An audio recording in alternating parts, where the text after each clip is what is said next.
जय हिंद दोस्तों। Anil sir IT channel आपसे का बहुत बहुत स्वागत है। आज रेलवे ग्रुप डी की रिक्रूटमेंट को लेकर के फुल नोटिफिकेशन जारी हो चुका है, जिसकी पूरी जानकारी इस वीडियो के माध्यम से देखने वाले हैं।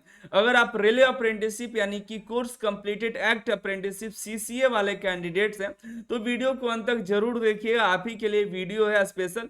बाकी अगर आप आईटीआई छात्र भी हैं, 10th भी है, तो आप पूरी अंत तक देखिएगा, काफी सारी जानकारी हम इस वीडियो के माध्यम से देखने वाले हैं।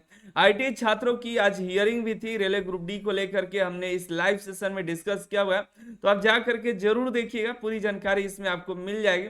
हालांकि इस वीडियो में हम सिर्फ फुल नोटिफिकेशन को डिस्कस करेंगे ताकि जो भी कैंडिडेट्स के कई सारे डाउट्स है वो भी क्लियर हो सके। अगर आप रेलवे अप्रेंटिसशिप छात्र हैं और तैयारी कर रहे हैं, तैयारी के लिए बेहतरीन कंटेंट ढूंढ रहे हैं, तो Anil sir IT application download कर लीजिएगा। यहाँ पर आपकी तैयारी के लिए बेहतरीन कंटेंट दे रखे हैं, study materials, practice set paper, question bank और भी कई सारी ऑनलाइन मॉक टेस्ट में आपको मिल जाएगा, तो आज ही जाकर के चेकआउट कर लीजिएगा। हम बात कर लेते हैं रेलवे ग्रुप डी की रिक्रूटमेंट के फुल नोटिफिकेशन पे चर्चा करते हैं। पहला ध्यान रखिए, ये सेंट्रलाइज नोटिफिकेशन नंबर 8/2024 है दोस्तों, ठीक है। ये याद रखिए क्योंकि आपको इस जो भी नोटिस आएगा इसी के नाम से आएगा। रेलवे ग्रुप डी यानी कि लेवल 1 की भर्ती है, रेलवे ग्रुप डी नहीं, अब लेवल 1 के ही नाम से आएगी। यहाँ पर किसी भी तरह का ग्रुप डी का इसमें चर्चा नहीं है। देखिए, शॉर्ट नोटिस 28 दिसंबर को एम्प्लॉयमेंट न्यूज़पेपर में जारी कर दिया गया है। डेट ऑफ पब्लिकेशन जो है, ये फुल नोटिफिकेशन 22 जनवरी को आएगा। अब देखिए, आरआरबी रांची के साइट पर ये फुल नोटिफिकेशन कुछ देर पहले तक था, लेकिन अब जो है आरआरबी रांची के साइट से हटा दिया गया है। काफी सारे कैंडिडेट परेशान है कि लो नोटिफिकेशन हट गया, लगता है केस की वजह से हुआ होगा या ऐसा कुछ, तो ऐसा कुछ नहीं है। यही एक डेट है जिसकी वजह से ये उन्होंने नोटिफिकेशन हटा लिया, क्योंकि 22 जनवरी को ऑफिशियल साइट पर पब्लिश होना था और आज ही उन्होंने अपलोड कर दिया है। कल तक देखिए, कल सभी साइट पर यही आ जाएगा, ठीक है। हालांकि हम लोग की सुनवाई चल रही है, कल कैट में भी सुनवाई हो सकती है, ठीक है, तो अभी उस पर चर्चा नहीं करेंगे, इसमें हम बात करते हैं इस पे। तो 22 जनवरी को ये फुल नोटिफिकेशन पूरे जो है आरआरबी के साइट पर आ जाएगा, ठीक है। फॉर्म 23 जनवरी से भरना शुरू हो जाएगा, 22 फरवरी तक जो है आपके ऑनलाइन फॉर्म भरे जाएंगे। 23 जनवरी से 22 फरवरी तक फॉर्म एप्लीकेशन भरे जाएंगे, जिसका पेमेंट करने का भी डेट है वो आपका यहाँ पर 22 फरवरी तक का है।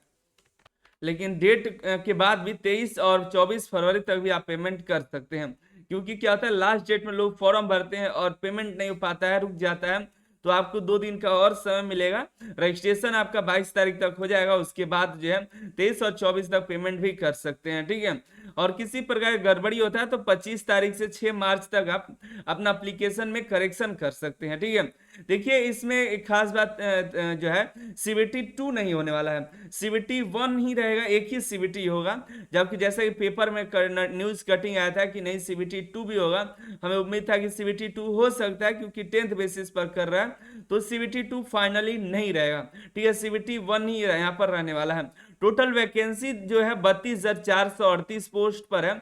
वो लोग न जाने कहाँ चले गए जो कहा करते थे, बिल्कुल जो है 100%, एकदम 100%। हम तो सीबीटी 2 में बोल भी रहे थे भाई हो सकता है कि सीबीटी लागू हो जाए, और क्यों लागू होगा उसका भी रीजन हम बता रहे थे, लेकिन लोग कहते नहीं जो है 100% श्योर रहो, 32,000 नहीं है, 58,000 है, लेकिन ऐसा नहीं था क्योंकि वो ऑफिशियल आया ही नहीं था। तो 32,438 सीटों पर वैकेंसी है। एज जो है आपका 18 से 36 हो गया है। एक और खास बात यह है, आपका एज जो है 1 जनवरी 2025 कर दिया गया है, ठीक है। 1 जनवरी यहाँ पर जो अलग था, जो शॉर्ट नोटिस निकल कर आया था, उसमें एज कैलकुलेट 1 जनवरी के बजाय कुछ और हो रहा था, तो फाइनली उसमें बदलाव कर दिया गया, 1 जनवरी 2025 तक होगा। यहाँ पर इनिशियल पे आपका 18,000 का है, ठीक है। आगे बात करें, इसमें कई सारी छोटी छोटी जानकारियां हैं, कुछ छूट जाती है तो देख लीजिएगा, ठीक है। मिनिमम एज आपको बता ही दिए, 18 साल से आपका स्टार्ट होकर के 36 साल का होगा। 3 साल का रिलैक्सेशन आपको कोविड की वजह से मिल गया है। अगली बार जो है भर्ती 18 से 33 साल पर ही होने वाली है, ठीक है। कोई दिक्कत होता है तो दिए गए नंबर पर आप बात भी कर सकते हैं, हालांकि बहुत कम चांस है कोई आपको यहाँ पर रिस्पांस भी देंगे। लेकिन आगे हम देखते हैं, सीबीटी जो होगा आपका एक ही होने वाला है, ठीक है, सिंगल स्टेज, डबल नहीं होगा। सिंगल स्टेज का सीबीटी है, कंप्यूटर बेस्ड टेस्ट एक निकालना है। उसके बाद आपका जो पीईटी होगा, लेकिन आप रेलवे अप्रेंटिसशिप छात्र हैं तो पीईटी भी आपका नहीं होगा, जो नॉर्मल है उनका पीईटी होने वाला है। आईटीआई के भी छात्र फॉर्म भरते हैं तो उनको भी पीईटी यहाँ पर देना ही पड़ेगा। उसका डॉक्यूमेंट वेरिफिकेशन, फिर आपका मेडिकल होगा, ठीक है। यहाँ पर देखिए कॉल लेटर की बारे में बात है, तो अगर आप SC ST कैंडिडेट्स हैं तो आपको कॉल लेटर जो है फॉर्म भरने के लिए, सॉरी एग्जामिनेशन के लिए, तो उसमें SC ST वालों के लिए यहाँ पर ट्रेवल पास रहेगा। बाकी आपको सिटी और डेट हम आपको बताते रहेंगे। एग्जाम के 10 दिन पहले आपका सिटी के बारे में जानकारी मिलेगा, 4 दिन पहले आपका एग्जाम का पूरा एड्रेस मिलेगा, ठीक है। पीईटी के बारे में आगे देखते रहेंगे, हमने बताया भी है। निगेटिव मार्किंग भी है, 1/3 का निगेटिव मार्किंग होगा। एक सही करिएगा तो 1 नंबर मिलेगा, गलत करिएगा तो 1/3 मार्क्स काटे जाएंगे। आगे की तरफ बढ़ते हैं। यहाँ पर एक बात का ध्यान रखिएगा कि अभी आपके सभी जो डॉक्यूमेंट्स हैं वो सभी डॉक्यूमेंट में सारा डिटेल्स जो है वो एकदम सही होना चाहिए, एक ही जैसा होना चाहिए, नहीं कि किसी में नाम में गलत है, किसी में पिता में गलत है। तो आप अपना सब सही करा लीजिए, नहीं तो फिर आपको आगे चल करके समस्याएं होने वाली है। जैसे कि मैंने फ्री ट्रेवल पास के बारे में बताया, SC ST के लिए ये जो है ट्रेवल पास भी मिलता है, ठीक है। मेडिकल स्टैंडर्ड देख लीजिएगा अपना, यहाँ पर देखिए रिलैक्सेशन मिल जाएगा। ओबीसी को 3 साल, SC ST को 5 साल, एक सर्विसमैन को 3 साल अपने जो है कैटेगरी के अकॉर्डिंग मिल जाएगा। जो रेलवे अप्रेंटिसशिप के छात्र हैं उनको भी यहाँ पर रिलैक्सेशन मिल जाता है, ठीक है। यहाँ पर यूआर के लिए, यहाँ पर यूआर जो है EWS है, उनको 3 साल का रिलैक्सेशन मिलेगा। जो ट्रेनिंग है उसके बाद का आपको जो है ट्रेनिंग का जो रिलैक्स मिल जाएगा, 3 साल तक का छूट मिल जाएगा। ओबीसी को यहाँ पर 6 साल का रिलैक्सेशन है, एक्स्ट्रा ये है आपके कैटेगरी के बाद, ये भी आपको रिलैक्सेशन मिल जाएगा। SC ST को जो है यहाँ पर 8 साल तक का रिलैक्सेशन मिल जाता है, ठीक है। क्वालिफिकेशन की बात करें तो जैसा कि आपको मालूम है 10th और ITI और अप्रेंटिसशिप है। मतलब ITI जरूरी नहीं है, 10th प्लस आपने ITI नहीं भी किया तो 10th वाले अप्लाई कर सकते हैं, अभी तक तो वही है फिलहाल। और यहाँ पर ग्रेजुएट से जो कि जिन्होंने अप्रेंटिसशिप कर रखा है वो एलिजिबल नहीं है, सिर्फ और सिर्फ जो रेलवे अप्रेंटिसशिप ITI वाले वही यहाँ पर एलिजिबल है। एप्लीकेशन फीस आपका 500 रहने वाला है, 400 आपके रिफंड कर दिए जाएंगे CBT एग्जाम होने के बाद। तो इसके लिए आपको एक्टिव भी रहना पड़ेगा, ऐसा नहीं फॉर्म भर दिए तो आ जाएगा। इसके लिए काफी देखना पड़ता है, फॉर्म भी भरे जाते हैं तो फॉर्म भी भरना पड़ेगा, ठीक है।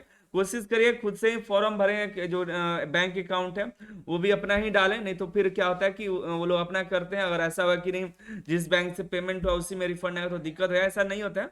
लेकिन जब फॉर्म आएगा, कैंडिडेट जो एग्जाम में प्रेजेंट होंगे उसके बाद एक फॉर्म आएगा, उस फॉर्म को भरना होगा। और 250 जो है SC ST जो है यहाँ पर एक सर्विसमैन और वीमेंस कैंडिडेट के लिए यहाँ पर 250 लगेगा, जबकि उनका 250 का 250 रिफंड कर दिया जाएगा। कुछ पैसे कट भी जाते हैं, लेकिन लगभग कहा जाता है 250 का 250 आएंगे, लेकिन कुछ कट करके आते हैं। जो ऑनलाइन पेमेंट किया जाएगा, ऑफलाइन पेमेंट की कोई सुविधा नहीं है। और नीचे देखेंगे, अब बात करते हैं रेलवे अप्रेंटिसशिप की। एक पॉइंट है 12 नंबर पे, ये सारी चीजें यहाँ पर रेलवे अप्रेंटिसशिप के लिए कही गई हैं, जिनमें बताया गया है the vacancies to be filled from among a course completed act apprenticeship. यहाँ पर बताया गया कि जो रेलवे अप्रेंटिसशिप छात्र हैं उन्हीं को यहाँ पर रेलवे अप्रेंटिसशिप CCA वालों को यहाँ पे बेनिफिट मिलेगा। ऐसा नहीं कि आप डिप्लोमा करके अप्रेंटिसशिप रेलवे से कर ले तो आपको यहाँ पर मौका मिलेगा। और आपके लिए जो वैकेंसी है सेपरेटली दिया गया है टेबल में, हम आपको दिखा देंगे, देख लीजिएगा। और एक अलग से भी वीडियो दे देंगे कि कहाँ पर कितनी सीटें हैं, कहाँ पर आपको अप्लाई करना चाहिए। हालांकि ये तो नहीं बताएंगे कहाँ अप्लाई करना चाहिए, बस आपको बता देंगे कैसी सीटें, आप उसके अकॉर्डिंग भर दीजिएगा। यहाँ पर आपको कट ऑफ की डेट बताई गई है कि आपका जो है ट्रेनिंग आपका 22 फरवरी 2025 तक यहाँ पर आपका अप्रेंटिसशिप कंप्लीट हो जाना चाहिए। दिया गया है apprenticeship cut off date of completion of apprenticeship, आपकी अप्रेंटिसशिप 22 फरवरी तक कंप्लीट हो जाना चाहिए, ठीक है। और यहाँ पे ये भी बताया गया है कि अगर आपके पास सर्टिफिकेट नहीं है, अप्रेंटिसशिप कंप्लीट हो गया है 22 फरवरी 2025 तक, तो आप एलिजिबल हैं, ठीक है। और 22 फरवरी तक आप जो है NCVT के एग्जामिनेशन में बैठ जाते हैं तो आप यहाँ पर एलिजिबल होंगे। अब ऐसा भी नहीं है कि आपका ट्रेनिंग कंप्लीट हो रहा है 25 फरवरी को और आप जो है आपका मार्क्स अपलोड हो चुका है, जो प्रैक्टिकल का मार्क्स जो है प्रैक्टिकल का एग्जाम है आपका हो चुका है 20 फरवरी को, तो आप एलिजिबल होंगे नहीं। आपका ट्रेनिंग अगर 22 फरवरी को कंप्लीट हो जाता है, 22 फरवरी को आपका प्रैक्टिकल का मार्क्स अपलोड हो जाता है, तो आप यहाँ पर एलिजिबल होंगे। भले सर्टिफिकेट नहीं आया कोई दिक्कत नहीं है, सर्टिफिकेट की जरूरत नहीं पड़ेगी, सर्टिफिकेट आपको डॉक्यूमेंट वेरिफिकेशन में लेकर जाना पड़ेगा। अगर डॉक्यूमेंट वेरिफिकेशन में सर्टिफिकेट नहीं दिखाते हैं तो आप यहाँ पर इसके लिए सीसीए के लिए एलिजिबल नहीं रहेंगे। एक यहाँ पर दिया गया है कि अगर आप रेलवे के किसी भी स्टैब्लिशमेंट से रेलवे अप्रेंटिसशिप कर रखा है तो आप कहीं पर भी फॉर्म भर सकते हैं, किसी भी रेलवे जोन में, किसी भी आरआरसी आरआरबी में आप फॉर्म को अप्लाई कर सकते हैं। यहाँ पर चौथा पॉइंट यहाँ पर इंपॉर्टेंट ये दिया गया है, यही मेन इंपॉर्टेंट है आपके लिए कि देखिए जो इसमें 1/3 के बारे में बताया गया है, इसमें हमने ऑलरेडी वीडियो में चर्चा कर रखा है, तो आप उस वीडियो को देख लीजिएगा, नहीं तो लंबा हो जाएगा। तो ये 1/3 के बारे में बताया कि आपका 1/3 मार्क्स यहाँ पर ऐड होगा, 1/3 और सीबीटी का 2/3 यहाँ पर आपका होने वाला है, ठीक है।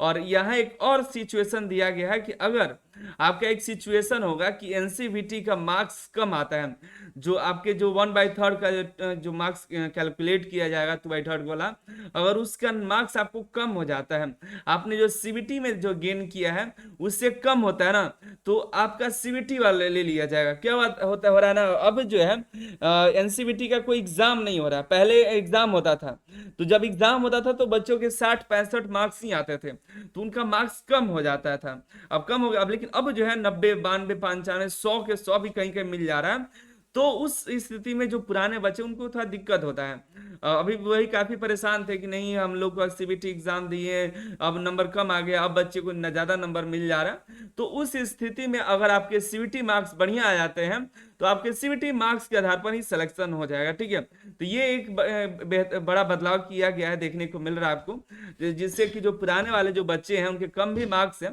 तो सीबीटी में अच्छा करते हैं तो ये वाला मार्क्स नहीं लिया जाएगा।